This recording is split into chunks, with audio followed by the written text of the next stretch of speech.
Росія розпочала повномасштабні військові навчання разом із білоруською армією поблизу нашого кордону. Це все на тлі постійних дипломатичних зусиль із боку і України, і наших партнерів з деескалації ситуацій. Але Кремль тягне свою вовчу пісню і продовжує вимагати від НАТО і США юридичних гарантій.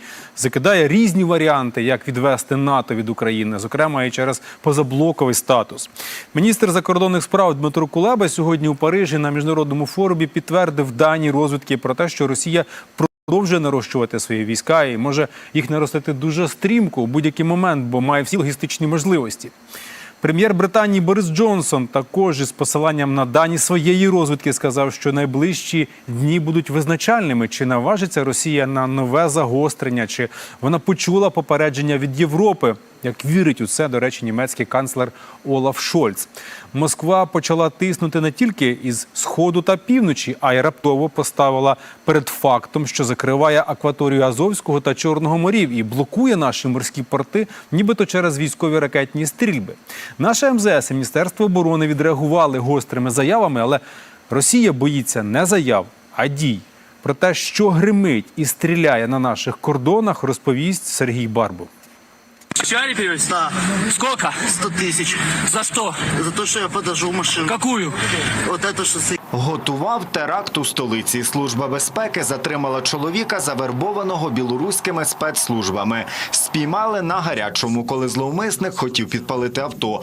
Машина була припаркована під будівлею опозиційної до режиму Олександра Лукашенка організації «Білоруський Майдан». Я, пожалуй, единственная, не знаю, применимо ли это слово, русофобка. Вот в таком широком смысле в Украине среди белорусов. Ну, во всяком случае, я озвучиваю вещи, которые не озвучивают другие. Поэтому в этом плане я не очень чувствую себя в безопасности. Это все вписывается в рамки последних событий, в рамки аннексии Беларуси, да, России, в рамки создания плацдарма, нападения на Украину. Поэтому это абсолютно естественный процесс, к несчастью. І цей процес не зупиняється.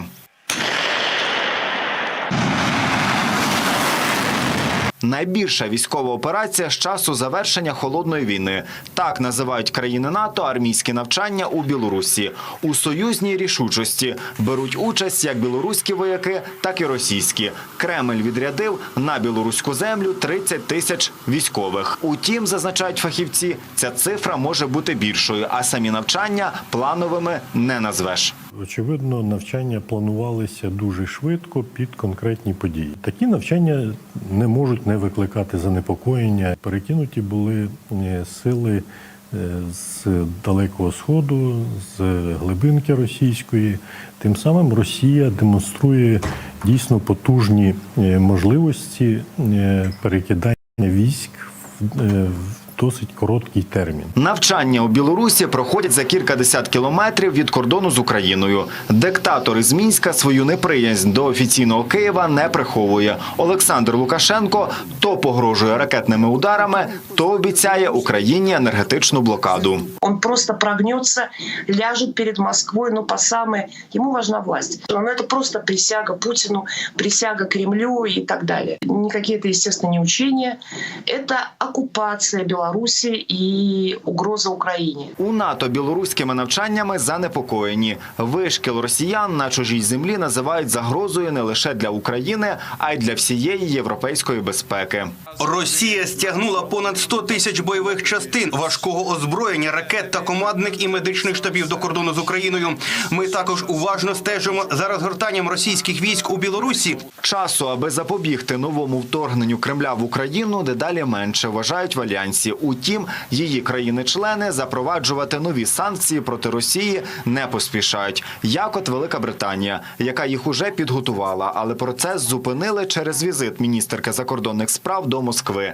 Нові британські санкції стосуються передусім російських компаній, пов'язаних із путінським режимом. Війна в Україні стане лихом для українців, росіян та всієї європейської безпеки. І НАТО чітко дало зрозуміти, що вторгнення спричинить матимуть масштабні наслідки та дорого коштуватиме. Вгамовуватися Росія не збирається. Разом із військовими маневрами у Білорусі Кремль де-факто влаштував блокаду Чорного та Азовського морів. На цій мапі позначені акваторії, де Москва скупчує свої військові сили. За офіційною версією Кремля, там нібито заплановані артилерійські та ракетні навчання флоту. А от Інститут чорноморських стратегічних досліджень повідомляє, таким чином Росія хоче заблокувати українські порти. Третина, можна сказати, акваторії Чорного моря, Азовське практично повністю блокується під приводом навчань.